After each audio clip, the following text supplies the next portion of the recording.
Para muita gente, sexualidade é um assunto que gera confusão, vergonha, às vezes até medo. Mas por que será que é assim? Nessa nossa análise, a gente vai fundo para descobrir as razões históricas que moldaram a nossa relação com o corpo, com a nossa expressão, e olha, tem uma história oculta aí que impactou a todos nós. Ok, vamos começar por aqui. O que ensinaram pra gente sobre sexualidade? Que é algo limitado, sabe, quase sujo ou só sobre o corpo, sobre genitais. Mas a verdade é, nossa, é muito maior. Sexualidade é a nossa energia de criação, é a nossa força vital. É sobre bem-estar, espontaneidade, a liberdade de ser quem a gente é. E é justamente esse abismo entre o que nos disseram e o que a sexualidade realmente é que cria uma ferida muito, muito profunda. E essa ferida profunda que eu comentei, ela tem até um nome. É um conceito-chave da psicologia que ajuda a gente a entender como a vergonha que foi colocada sobre o nosso eu mais natural acaba criando um trauma que nos acompanha pela vida inteira. Então, olha que interessante essa definição de lacuna emocional. Pensa naquele momento lá no passado em que a nossa inocência foi, de alguma forma, invadida. Aquilo vira um trauma não resolvido, que faz com que, mesmo adultos, a gente volte para a idade daquela ferida original, sempre que algum gatilho aparece. E isso acontece muito em relação à nossa sexualidade e à nossa forma de se expressar.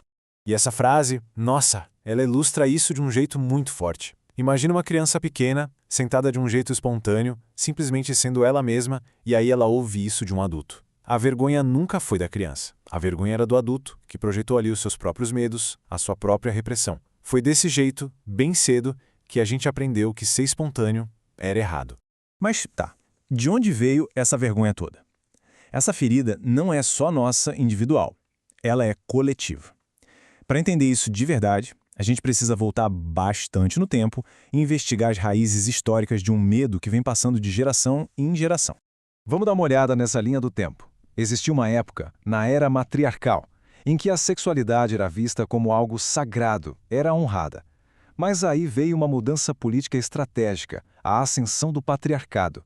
E para estabelecer controle, começou uma verdadeira guerra contra a expressão feminina, a famosa caça às bruxas.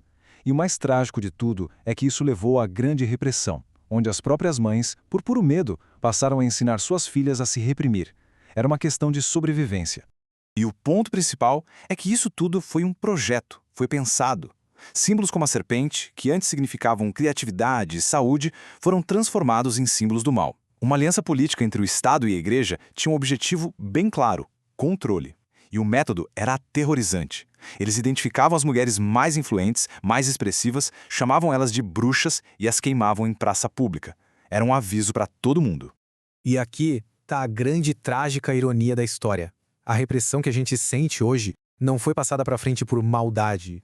Foi um ato desesperado de amor. Uma mãe ensinando a filha a se esconder, a se encolher, a não ser vista, tudo para proteger a vida dela. Tá, mas como essa história de séculos atrás aparece hoje em dia?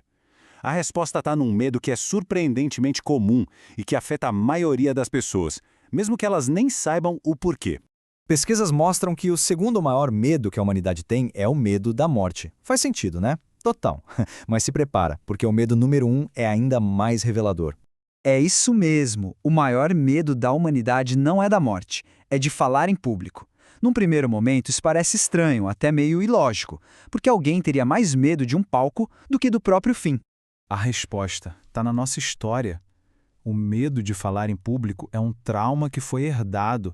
É um eco, uma memória celular daquela época em que ser visto, ser ouvido e expressar uma opinião não levava só um julgamento social. Levava uma sentença de morte na fogueira.